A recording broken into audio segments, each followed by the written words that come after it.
دوپہر کے سائے لمبے ہو رہے تھے، گرم ہوائیں جیسے ملک بھر میں اضطراب کا پیغام لے کر گھوم رہی تھیں۔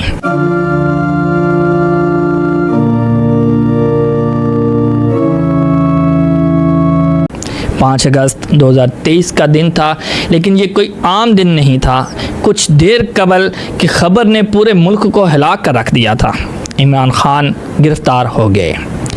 نیوز چینل پر ایک ہی لائن بار بار چل رہی تھی، چیئرمین تحریک انصاف عمران خان کو گرفتار کر لیا گیا ہے۔